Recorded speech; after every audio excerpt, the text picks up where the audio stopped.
कहानी के पिछले पार्ट में आपने सुना कि मिथिलेश जो मुंबई से अपने घर मथुरा रहा था, बीच में ट्रेन रुकती है और उसकी मुलाकात बबीता नाम की एक लड़की से होती है। बस थोड़ी देर के मुलाकात में दोनों में प्यार होता है और फिर मिथिलेश बबीता को छोड़कर फिर अपने घर आ जाता है। अगर आप इस कहानी के प्रथम पार्ट का आनंद लेना चाहते हैं तो आप इसी चैनल पर जाकर इस कहानी के प्रथम हिस्सा को सुन सकते हैं। नमस्कार, प्रणाम। कहानी के इस एपिसोड में आपका स्वागत है। कहानी मैं शुरू करूं इससे पहले मैं उन लोगों का नाम ले लेता हूं जिन्होंने मेरी पिछले वीडियो में कमेंट किया था। जितेंद्र कुमार बिहार से हैं, प्रभाकर तिवारी यूपी सुल्तानपुर, सन्नी वर्मा यूपी सीतापुर, विनोद महतो मोतिहारी, सूर्यमणि मिश्रा, ताहिर अली, अर्जुन कुमार, नरेश कुमार हिमाचल प्रदेश हमीरपुर से हैं। चलिए कहानी अब शुरू करते हैं। मिथिलेश जब अपने घर आ जाता है तो कुछ दिनों तक तो उसको बबीता की याद आती है, सपनों में बबीता आती रहती है, लेकिन ज्यों-ज्यों दिन बीतते जाते हैं बबीता को वो भूलता चला जाता है। बबीता उसकी याद से दूर हो जाती है। ट्रेन में हुई घटना को मिथिलेश अब उतना सीरियसली नहीं ले रहा था और कभी कभी ट्रेन वाली घटना को याद कर करके हंसता भी था। सोचता था कि कैसी मूर्खता मैं भी कर रहा था उस दिन, कि सोचता था कि अगर मान लो उस दिन अगर मैं लेके उसको अपने गांव आ जाता तो क्या मेरे पापा उसको अपने घर में रहने देते? क्या मेरे गांव वाले उसको मेरे यहाँ रहने देते? ये भी तो हो सकता था कि अगर मैं उसको ले आता तो उसके घर वाले, उसके जो मामा है, मेरे ऊपर अपहरण का केस कर देते। ये भी तो हो सकता था कि क्या पता बबीता का कैरेक्टर कैसा है कि बस 2 घंटे में उसे मुझसे प्यार हो गया। हो सकता है कि उसे किसी और से भी तो प्यार हो सकता था। अगर मैं उससे शादी कर लेता, शादी करने के बाद अगर मैं जॉब पे चला जाता, हो सकता था वो घर पे अकेली रहती तो उसे किसी और से प्यार हो जाता। इस तरीके की बातें उसके मन में चलती और इस तरीके से धीरे धीरे बबीता उसके दिमाग से निकल गई। जब भी किसी से प्रेम कम होता है तो वास्तव में उस व्यक्ति पर भरोसा कम हो जाता है। उसमें हम दोष ही दोष देखने लगते हैं। देखने क्या लगते हैं, खुद ब खुद उसका सिर्फ दोष ही दिखाई देने लगता है। अगर किसी व्यक्ति को आप पर भरोसा कम हो गया है, प्रत्येक आदमी में दोष और गुण दोनों होते हैं, लेकिन अगर कोई सिर्फ आपके अवगुण को ही देख रहा है तो वास्तव में उसके दिल में आपके लिए प्यार कम हो गया है या फिर उसके दिल में आपके लिए नफरत पैदा हो गई है। तो मिथिलेश तो बबीता को भूल गया था, लेकिन इधर बबीता की हालत उल्टी थी। बबीता मिथिलेश को एक पल के लिए भी भूल नहीं पाई थी। बबीता को मिथिलेश के बारे में बस इतना सा पता था कि इसका नाम मिथिलेश है, मुंबई में रहता है और मथुरा में इसका गांव है। इससे ज्यादा बबीता को मिथिलेश के बारे में कुछ भी पता नहीं था। फिर भी वो फेसबुक के माध्यम से, इंस्टाग्राम के माध्यम से, सोशल मीडिया में जितने भी होते हैं उसके माध्यम से जाके वो मिथिलेश नाम को सर्च करती, जाकर मिथिलेश लिखती, जितने भी फोटो आते हैं, जितने भी आईडी आती उसको सर्च करती, लेकिन कहीं पर उसे वो मिथिलेश नहीं मिलता जिस मिथिलेश को वो ढूंढ रही थी। वो जितना मिथिलेश को ढूंढने की कोशिश करती, उसके अवचेतन मन में मिथिलेश उतना ही अंदर घुसता जा रहा था, उतना ही मिथिलेश को वो अपने दिल में बसाती जा रही थी। कई बार तो उसे यह भी लगता कि शायद अब मिथिलेश उसे नहीं मिल पाएगा। याद करती, रोती, बिलखती। जब कभी मिथिलेश की बहुत ज्यादा याद आ जाती तो वो उसी पीपल के वृक्ष के नीचे चली जाती जहां पर मिथिलेश उससे मिला था। जब भी उधर से कोई ट्रेन की आवाज आती तो उसे लगता कि ये जो ट्रेन आ रही है, इस ट्रेन में मिथिलेश पक्का होगा। उसे लगता कि यहाँ पर ट्रेन रुकेगी, मिथिलेश बाहर आएगा, यहाँ आकर मेरे बाह को पकड़ेगा और मुझे अपने साथ अपने गांव लेके चला जाएगा। लेकिन ट्रेन आती और सर्र से गुजर जाती और जो बबीता की उम्मीद थी उस पर पानी फेरकर चली जाती। इस तरीके से कईयों बार हो चुके थे। बबीता के दिन इसी तरीके से बीत रहे थे। इधर जो बबीता का जो मामा था वो अपनी आदतों से, अपनी हरकतों से बाज नहीं आ रहा था। बबीता उससे दूर दूर रहने की ही कोशिश करती, लेकिन वो आखिर कैसे बच पाती। उसे रहना तो उसी घर में था क्योंकि उसके न तो मम्मी थे न पापा थे। बस एक सहारा नाना नानी के घर पे मामा के रूप में थे। नाना नानी जो बूढ़े हो चुके थे, तो इसीलिए इसका पूरा देखभाल वो मामा ही करता था। तो वो कैसे बच जाती, उससे कितना दूर रह सकती थी।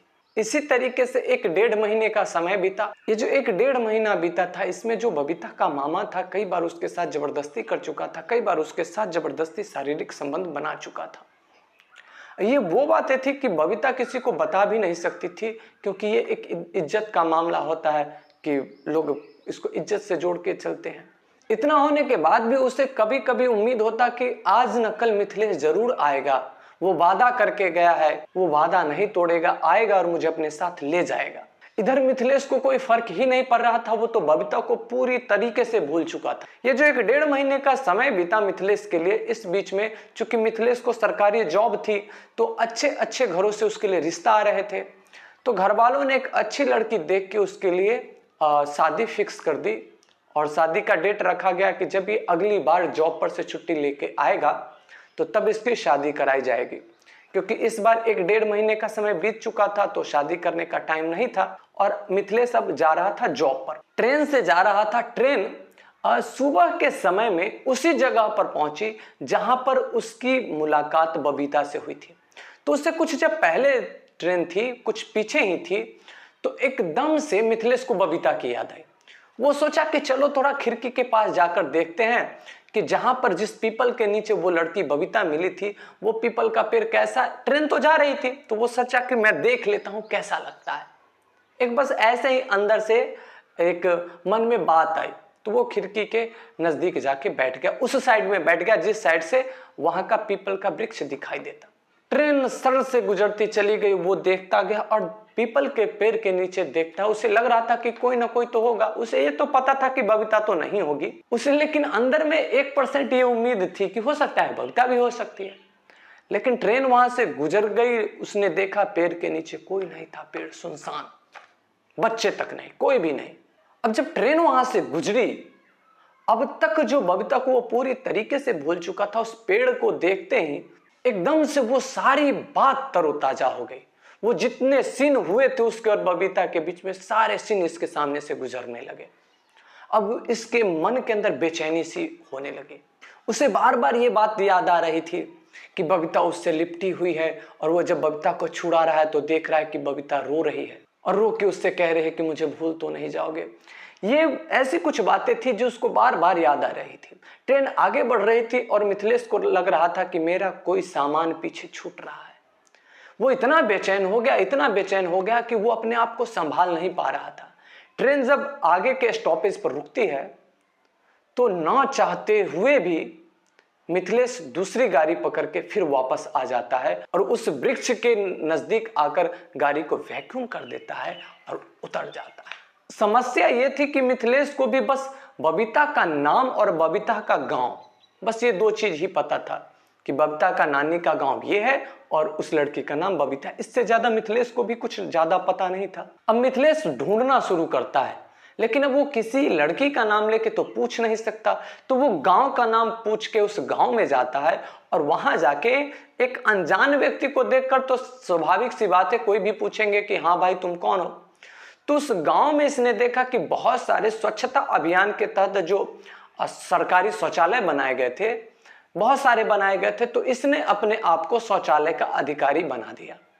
और जो भी लोग पूछते थे तो ये कहता था कि मैं शौचालय चेक इन में आया हूं, मैं सरकारी आदमी हूं। और इस तरीके से ये घर घर जाकर पता करने लगा। असल में इसका मकसद तो था बबीता को खोजना, लेकिन कोई ना कोई तो बहाना चाहिए था। इस तरीके से पूरे दिन गुजर गए, लेकिन बबीता का कहीं भी अता पता नहीं चला। ये लगभग शाम का समय अब हो चुका होगा, तो वो एक चबूतरे पर जाकर बैठ गया। उस चबूतरे पर कई सारे छोटे छोटे बच्चे बैठे हुए थे, खेल रहे थे। उसमें से एक बच्चा जब मिथिलेश को देखता है तो वहां से दौड़ के भाग जाता है। वो जो छोटा बच्चा होता है दौड़ के भागता है और बबीता के पास जाता है। बबीता उस समय खाना बना रही थी। बबीता को बताता है कि ट्रेन वाले भैया आए हैं। बबीता पूछते हैं कहाँ, तो बताता है चबूतरे पर बैठे हैं। बस ये सुनना था कि बबीता वहां से एकदम सरपट दौड़ लगाती है, सरपट दौड़ लगा के, और जो ही पहुंचती है चबूतरे पर मिथिलेश को देखती है, मिथिलेश उसको देखता है और पता नहीं कैसे एक दूसरे से ना चाहते हुए भी एक दूसरे से लिपट जाते हैं, एक दूसरे को गला लगा लेते हैं। वहां पर कोई लोग था नहीं, 2-4 बच्चे थे। लेकिन जिस समय ये खाना बना रही थी उस समय वहां पर उसका मामा भी बगल में बैठा हुआ था। तो जब ये भागी थी तो मामा को लगा कि बबीता को हुआ क्या, तो पीछे से मामा भी पहुंच गया।